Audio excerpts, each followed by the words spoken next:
नमस्कार, न्यूज मंच देख रहे हैं आप और मैं हूं विशाल वैभव। अभी जो है हाल ही में बीपीएससी की 70वीं जो परीक्षा का जो पेपर लीक का जो मामला सामने आया, हालांकि इसको आयोग के द्वारा जो है अफवाह बताया गया। इसको लेकर छात्र नेता सौरभ कुमार ने जो है बड़ा बयान दिया है और कहा है कि जो है ये जो परीक्षा में जो पेपर लीक का मामला है या जो भी गड़बड़ियां हुई है इसकी जांच होनी चाहिए, निष्पक्षता से जो है जांच होनी चाहिए। तो कहीं ना कहीं एक बड़ा मांग किया है और जो छात्रों पर कार्रवाई हो रही है इसका भी उन्होंने निंदा किया है। क्या कुछ कहा है बीपीएससी के छात्र नेता सौरभ कुमार, आपको छोड़ जाते हैं उनके बयान के साथ। बने रहिए न्यूज मंच के साथ। न्यूज मंच के लिए शिवम कुमार के साथ विशाल वैभव, पटना। नमस्कार साथियों, जय हिंद। बीपीएससी की जो कार्य प्रणाली है और जिस प्रकार से 70वीं बीपीएससी पीटी परीक्षाएं हुई, पूरी तरीके से बीपीएससी द्वारा आयोजित इस परीक्षा में कई परीक्षा केंद्रों पर, खासकर पटना के जो बापू परीक्षा केंद्र है परिसर, उसमें जो अनियमितता बरती गई, जो जिस तरह के छात्रों अभ्यर्थियों का विरोध देखने को मिला, पूरी तरीके से बीपीएससी की जो कार्य प्रणाली है और बीपीएससी के काम करने का जो तौर तरीका है, घोर लापरवाही जो है वो सामने आया है। और निश्चित रूप से बीपीएससी द्वारा बीपीएससी चेयरमैन जो रवि परमार मनु भाई है, उनके द्वारा लगातार ये छात्रों अभ्यर्थियों को धमकी दिया जा रहा है कि हमने चिन्हित कर लिया है, 50 से 60 छात्रों पर एफआईआर की गई है। और पूरी तरीके से इस बात को चिन्हित समझ में ये नहीं आ रहा है बीपीएससी को कि आखिर इस तरह की समस्याओं से समाधान कैसे हो, समस्याओं का सामना कैसे कर सके। और पूरी तरीके से मैं आपको बता दूं कि बीपीएससी द्वारा इस प्रकार के आयोजित परीक्षा में जिस प्रकार से सामने आई है कि कई अभ्यर्थी खुद मीडिया के सामने आ रहे हैं और कई तरह के आरोप लगा रहे हैं। कुछ ने कहा कि 12:30 बजे तक मुझे प्रश्न पत्र नहीं मिले। जैसा कि साथियों पता है सबको कि 12 बजे से परीक्षाएं शुरू होती है, 12 बजे से 2 बजे तक, और 11:55 पर सबको क्वेश्चन बुकलेट और ओएमआर शीट जो उनको रंगना है, कम से कम 5 मिनट उसमें समय उनको चाहिए होते हैं। और पूरी तरीके से बीपीएससी इस बात को लेकर सभी लोगों पर अब भी उसी सभागार में, उसी परिसर केंद्र में कई रूम में जो वीडियो सामने आ रहे हैं कि एक प्रकार का प्रॉब्लम क्रिएट हो गया कि कहीं 12:30 बजे नहीं मिला, कहीं 1:45 बजे मिला। कई अभ्यर्थी इसका विरोध करने लगे, कुछ कह रहे हैं कि दूसरे रूम में पहले ही दे दिया गया था। कई कई तरह के आरोप हैं। परीक्षा जो नियंत्रक हैं वहाँ के, जो परीक्षा उनके जो है हार्ट अटैक आ गया, अब उनकी मौत की सूचना जो है उनकी मिल रही है कि उनकी मृत्यु हो गई है। पूरी तरीके से फिर बीपीएससी द्वारा आयोजित परीक्षा केंद्र पर पटना पुलिस एंड पटना के डिस्ट्रिक्ट मजिस्ट्रेट द्वारा जिस प्रकार से छात्र अभ्यर्थियों पर हाथापाई की गई, उन्हें थप्पड़ मारा गया, इस तरह की चीज़ें सामने आई है।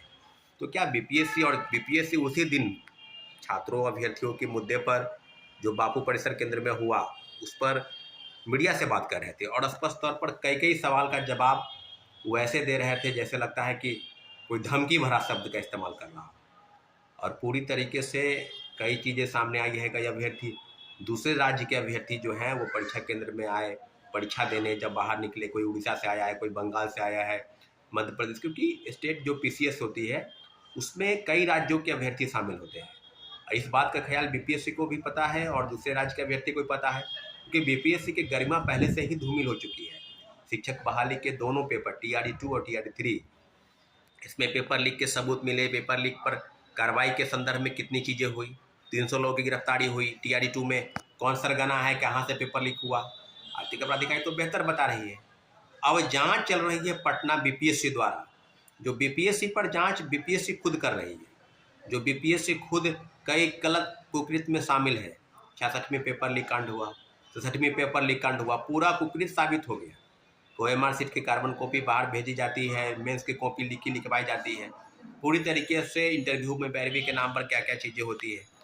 तो मैं मांग करता हूं बिहार सरकार से कि एक एजेंसी, आर्थिक अपराध इकाई, वो सारे पहलुओं की जांच की, क्योंकि 12,000 परीक्षार्थियों का सवाल नहीं है, सवाल बीपीएससी के गरिमा का है। सवाल इस राज्य की, जो राज्य का जो पारदर्शिता है और जो एजेंसी है उसकी पूरी देखभाल इस राज्य के बिहार सरकार के आलोक में होनी चाहिए थी।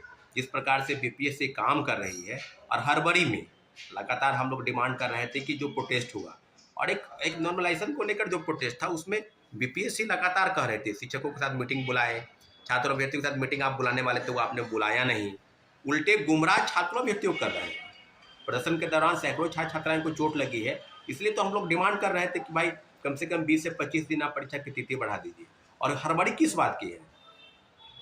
आप 13 तारीख को परीक्षा लेने के लिए डिटरमाइन थे, तो फिर तैयारी आपकी पूरी पूरी पूरी जो चीज़ है वो बिल्कुल सामने आ गई है कि बापू परिसर केंद्र में भी हाल में ही नवनिर्मित केंद्र है, जिस प्रकार से चीज़ें सामने हैं, लगभग 50-60% लोग परीक्षार्थी परीक्षा नहीं दिए, और आप कह रहे हैं कि कोई असामाजिक तत्व जो है उस परीक्षा को, भाई जो परीक्षा देने वाले लोग हैं वो मैच्योर लोग हैं, वो बिल्कुल डिटरमाइन है कि हम बीपीएससी द्वारा परीक्षा में चयनित होंगे, राज्य की सेवा करेंगे, तो आप उन्हीं को असामाजिक तत्व कह रहे हैं।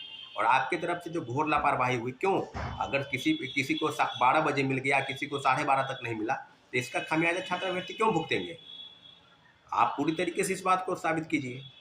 और लगातार इस प्रकार का रिपोर्ट सौंपी जा रही है, छात्रों अभ्यर्थियों को डराने का प्रयास किया जा रहा है, कई चीज़ें हुई हैं। पूरी तरीके से बीपीएससी लापरवाही का पूरा जड़ है।